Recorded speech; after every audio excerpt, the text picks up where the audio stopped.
KTV Originals।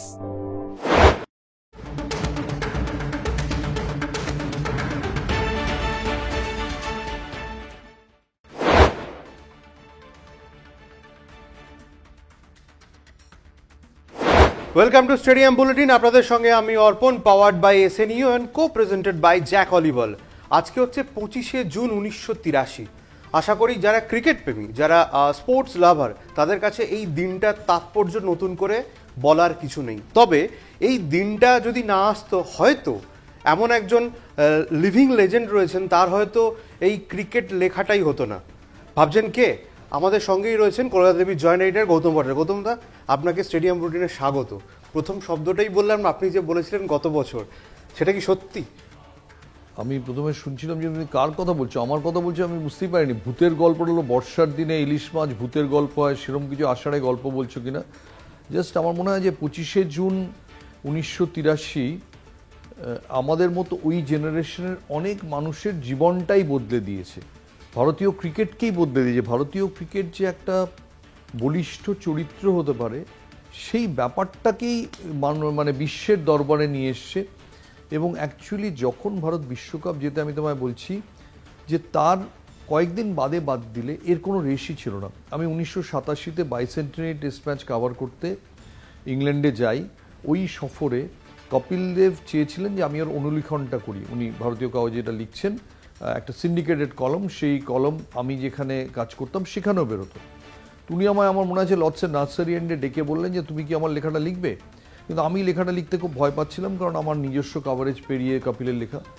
আমি একবারের জন্য আজ অবাক লাগে কেন তাকে জিজ্ঞেস করলাম না যে আমরা যেখানে দাঁড়িয়ে আছি এর পেছনে আপনি বিশ্বকাপ জিতেছিলেন। আমি কেন জিজ্ঞেস করিনি যে জিম্বাবুয়ের সঙ্গে ইনিংসটা বলুন। আসলে তখন না এই 25শে জুন দিনটার সেরকম কোনো তাৎপর্যই ভারতীয় জনজীবনে ছিল না।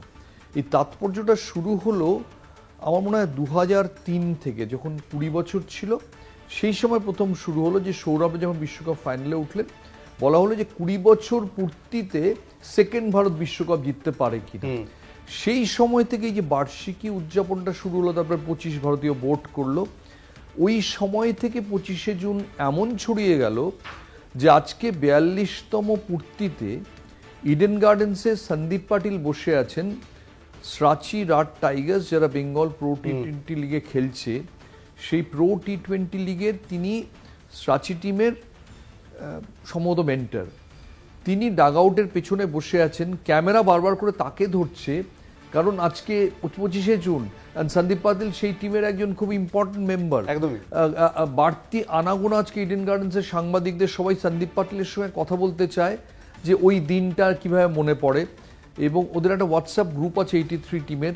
সকাল থেকে 83 টিমের ওই 25শে জুন সকাল থেকে SMS চালাচালি শুরু হয় যে আমরা তাহলে কটার সময় মাঠে যাচ্ছি, কটায় আমাদের টসে জিতলে স্ট্র্যাটেজি কী হবে, মজা করে হয়। তো অ্যাকচুয়ালি এটা একটা অমর তারিখ হয়ে গেছে। যতদিন ভারতীয় খেলাধুলোর ইতিহাস থাকবে ততদিন এই দিনটা থাকবে। অথচ খুব আশ্চর্য যে ভারত অলিম্পিক সোনা জিতেছে, ভারত হকিতে সোনা জিতেছে, জ্যাভলিনে জিতেছে, দাবায় বিশ্ব চ্যাম্পিয়ন হয়েছে বিশ্বনাথন আনন্দ, এত কিছু ঘটেছে এশিয়ান গেমসের সময়, কিন্তু এটার পাশে আর কিছুকেই যেন রাখা যায় না। একদমই তাই। গৌতম দা যেমনটা বললেন যে এই যে SMS চালাচালি, যে হোয়াটসঅ্যাপ গ্রুপ রয়েছে, এগুলো স্টেডিয়াম বুলেটিন ছাড়া পাওয়া সম্ভব নয়, আপনারা জানেন। এবং আজকে আবার নতুন করে বললাম। তবে গৌতম দার কাছে একটা জিনিস জানতে খুব ইচ্ছা করছে, 25শে জুন আপনার কাছে কীরকম? 25শে জুন সেই সময় যখন হয়েছিল 25শে জুন, তখন আমি ক্রীড়া সাংবাদিকতায় তার 5-6 দিন বাদে ঢুকি। আমি তখন ক্রীড়া সাংবাদিকতায় ছিলাম না।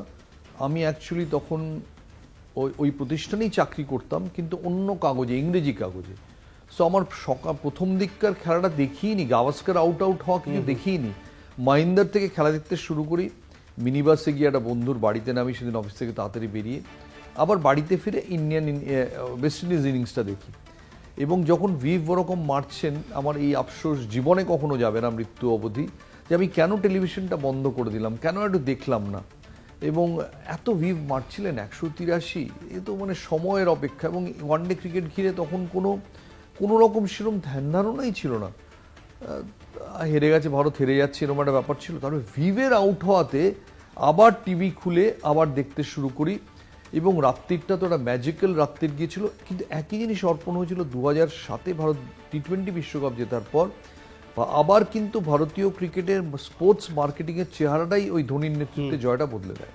একদমই তাই। তবে এই আলোচনা অবশ্যই চলতে থাকবে, কিন্তু আমাদের সময় হয়ে গেছে একটা ছোট্ট বিরতি নেওয়া, তাই কোথাও যাবে না, এক্ষুনি ফিরছি। ফিরে এলাম বিরতির পর। আমার সঙ্গে আলোচনায় রয়েছেন Kolkata TV joint editor Gautam Bhattacharya. যে আলোচনায় আমরা ছিলাম 83, আজকে 25শে জুন 1983, এবং এক্ষুনি গৌতমদা ব্রেকে যাওয়ার আগে একটা কথা বললেন যে ঠিক তার 6 দিন পর, ওয়ার্ল্ড কাপ জেতার 6 দিন পর তিনি ক্রীড়া সাংবাদিকতায় প্রবেশ করেছেন, অর্থাৎ তথাকথিতভাবে স্পোর্টস জার্নালিস্ট বলতে যা বোঝায়। তো গৌতমদার কাছে একটা প্রশ্ন করি, গৌতমদা, আপনি যদি তখন ক্রীড়া সাংবাদিকতা করতেন, স্পোর্টস জার্নালিজম, এবং আপনাকে যদি ফ্রন্ট পেজ লিখতে হতো, পেজ 1 লিখতে হতো, ভারত বিশ্বকাপ জেতার পরের দিন কি হেডার করতেন? হেডলাইন কি করতেন? মানে এক্ষুনি বলা খুব মুশকিল। আমি হয়তো এরকম কিছু ভাবতাম যে বিশ্ব যখন কপিলের মুঠোয়, বিশাল করে একটা ব্যানার হেডলাইন হতো, বিশ্ব যখন কপিলের মুঠোয়। কপিল মানে আমাদের প্রতিনিধি, ভারতীয় প্রতিনিধি। কপিল হচ্ছে একটা জাস্ট রূপক। কপিলের জায়গায় সেই নামটা যে কোনো কেউ হতে পারে, ছোটন হতে পারে, অর্পণ হতে পারে।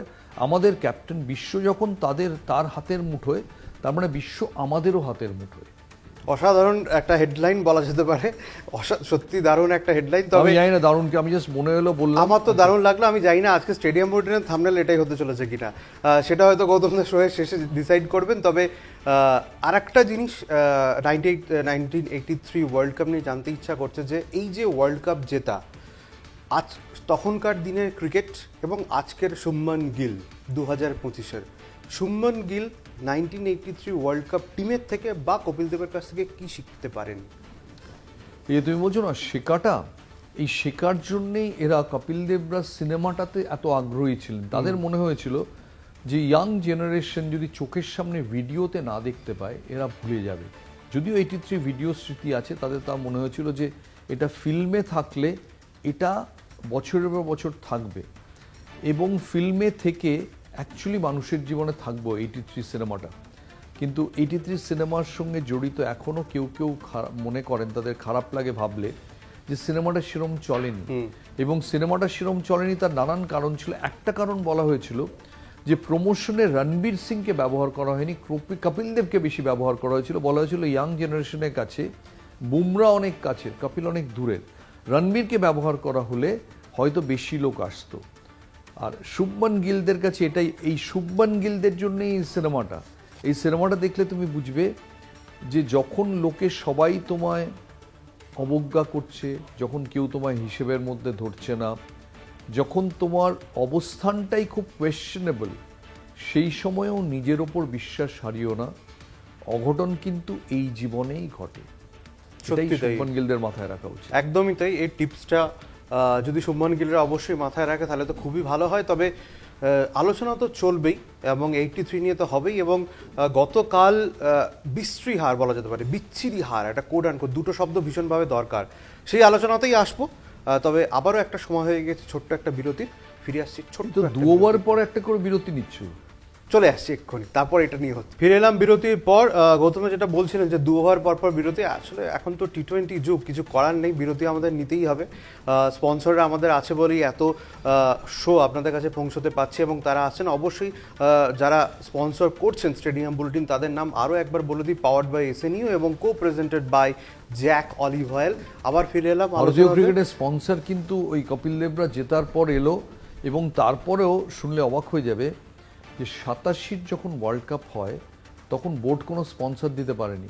ভারতীয় ক্রিকেটাররা একটা শার্টে একটা লোগো লাগিয়ে খেলছিলেন, বোর্ড বলেছিল কোনো লোগো লাগিয়ে হবে না। মনে রাখতে হবে, তুমি 83 চ্যাম্পিয়ন, 87-তে নিজের দেশে ডিফেন্ড করছো, তোমার কোনো স্পন্সর নেই, তোমার কোনো টাকা নেই, নিজেরা লোগো লাগিয়ে। এবং আমার মনে আছে যে প্রেস কনফারেন্সটা বিশ্বকাপ শুরু হওয়ার আগে হয়েছিল, তাতে আমি এরকম উত্তপ্ত প্রেস কনফারেন্স কখনো দেখিনি, যেখানে মিডিয়ার সঙ্গে কপিল দেব, কাপ উইনিং ক্যাপ্টেনের, রীতিমতো তর্কাতর্কি হচ্ছে যে তোমরা দেশের হয়ে খেলার চেয়ে টাকা রোজগারটা তোমাদের মেন উদ্দেশ্য কেন? কারণ কপিল দেব বলেছিলেন যে আমরা যদি নিজেরা একটা লোগো জোগাড় করে লাগাই তাতে অসুবিধাটা কি? বোর্ড বলেছিল লাগানো যাবে না। এবার ক্রিকেটাররা চুক্তিপত্র, ওই ধারাটা কেটে চুক্তিপত্র সই করেছেন দেশ, মানে 83ও অতটা টাকা আনতে পারেনি, পরের দিকে যে টাকাটা এলো। কিন্তু 83 ফ্লাড গেটটা ওপেন করে দিয়েছিল। একদমই, আর সেই ফ্লাড গেট ওপেন করার পরই এই মুহূর্তে দাঁড়িয়ে ভারতীয় ক্রিকেট হচ্ছে সারা বিশ্বের ধনীতম ক্রিকেট বোর্ড, এবং পুরোটাই কিন্তু স্পন্সর ভিত্তিক, এটা নিয়ে কোনো সন্দেহ নেই। তবে গৌতমদা, খেলা তো মানে আলোচনা তো চলছেই, কিন্তু গতকালের ম্যাচ নিয়ে আলোচনা না করলে বোধহয় খুব অন্যায় হয়ে যাবে। প্রথমেই একদম প্রশ্ন করব, ফার্স্ট টেস্ট ম্যাচ এক কথায় আপনি কিভাবে বলতে চান, তারপর পরের প্রশ্ন। দেখো, ফার্স্ট টেস্ট ম্যাচ আমি জানি যে 5টা সেঞ্চুরি করে আজ পর্যন্ত কেউ টেস্ট ম্যাচ হারেনি, সেটা খুব খারাপ, ঠিক আছে, আমি মেনে নিলাম। আমার কাছে খুব গুরুত্বপূর্ণ হবে 8 দিনের গ্যাপ রয়েছে সেকেন্ড টেস্ট ম্যাচের আগে, 2 জুলাই। আমি দেখতে চাই যে ভারত এই 8 দিনটাকে কিভাবে ব্যবহার করে, আমার কাছে সবচেয়ে ইম্পর্টেন্ট। কারণ বিদেশে গিয়ে ফার্স্ট টেস্ট ম্যাচে হারেই প্রথম নয়, যুগ যুগ ধরে চলে এসেছে। ইউজুয়ালি খারাপ খেলে হারে, এটা ভালো খেলে হেরেছে। পারতে অবশ্য লাস্ট অস্ট্রেলিয়া সিরিজে প্রথম টেস্ট ম্যাচ ভারত জিতে গিয়েছিল, জিতে গিয়েও তারপরে সিরিজ হারে।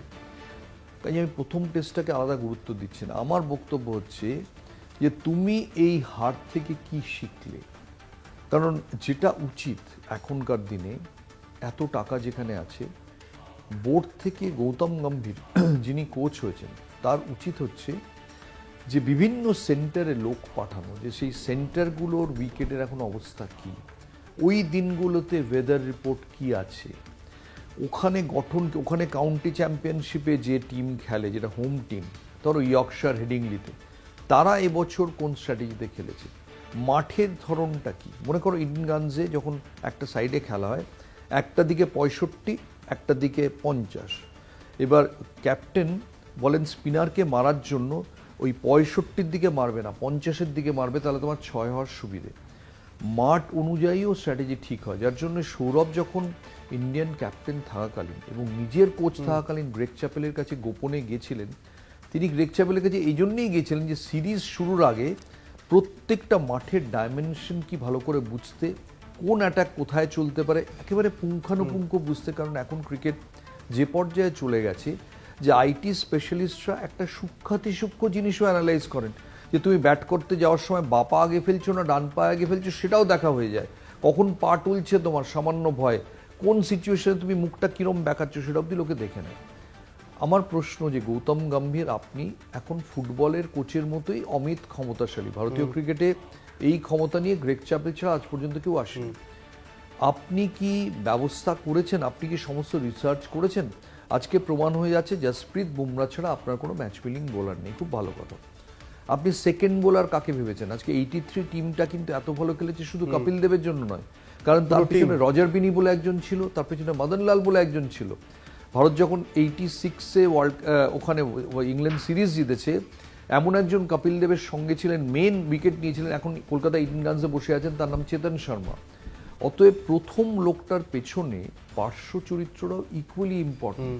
অর্থাৎ তোমার উত্তম কুমার আছে, কিন্তু তোমার কি বিকাশ রায় আছে, তোমার কি অনিল চ্যাটার্জি আছে, বোলিংয়ে সেই লোকগুলোকে আমি বুঝে গেছি। 5টা সেঞ্চুরি মানে 4টে লোক 5টা সেঞ্চুরি করেছে, ঋষভ পন্থ 2টো সেঞ্চুরি করেছে, তার মানে 4টে লোককে নিয়ে আমার চিন্তা নেই, মোটামুটি তারা ফর্মে আছে। কিন্তু আমার বোলাররা বুমরা ছাড়া কেউ চলছে না। শার্দুল ঠাকুর 2টো উইকেট নিয়েছে, ওর ধর্তব্যের মধ্যে নয়। তাহলে আমার সিরাজ যদি না চলে, 3 নম্বর পেসার যদি ভরসা না থাকে, তাহলে আমার সেকেন্ড বোলারটাকে, কারণ বুমরা যদি ব্রেকডাউন করে কে বল করবে? আমার ভয় হচ্ছে যে ইন্ডিয়ান টিমের রিসার্চটা ঠিকঠাক হয়েছে কিনা।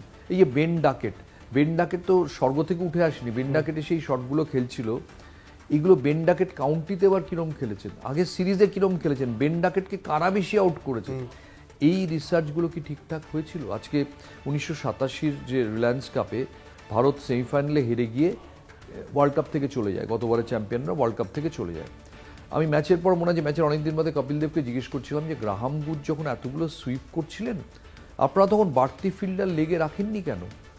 কোচ কিছু বলে, আমাদের ম্যানেজার ছিলেন মান সিং, তার ওই ক্রিকেট বুদ্ধি ছিল না বলবেন যে একটা লোক রাখো, কারণ অনেক সময় মাঠের মধ্যে থেকে বোঝা যায় না। এখন তো কোচ এসে গেছেন, এত আইটির লোক এসে গেছে, এখন কি তুমি বুঝতে পারছো না যে বেন ডাকেটকে কী করে আটকাবে, ইংল্যান্ডকে কী করে, ব্যাটসম্যানদের কী করে আটকাবে, পরের টেস্ট ম্যাচটা যেখানে হবে সেখানে পরিবেশ কী থাকবে? আমার প্রশ্ন সেটা আদৌ রিসার্চ করা হয়েছে কিনা, আমার সন্দেহ হয়নি। জিতলে হয়তো এত প্রশ্ন উঠতো না, ঢাকা পড়ে যেত, কিন্তু যখন হার হয়, যখন হেরে যায় একটা টিম, তার সূক্ষ্ম বিশ্লেষণগুলো হয়, কাটাছেঁড়াগুলো হয়।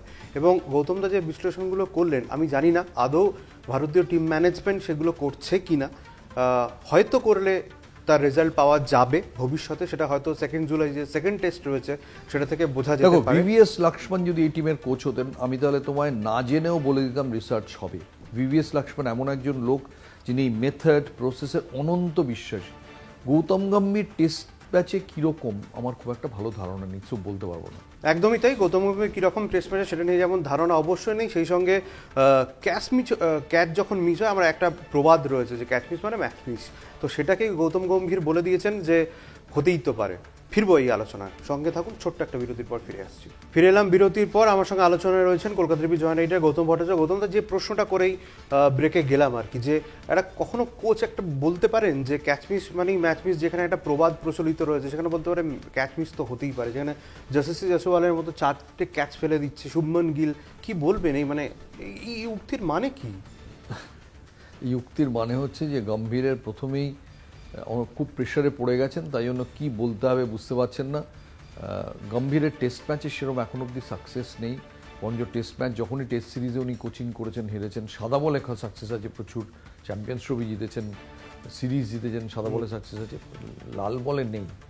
তো আমাদের দেখার এখন সেটাই যে তিনি এবং তার সহকারীরা কীভাবে এই টিমটাকে টেনে তোলেন।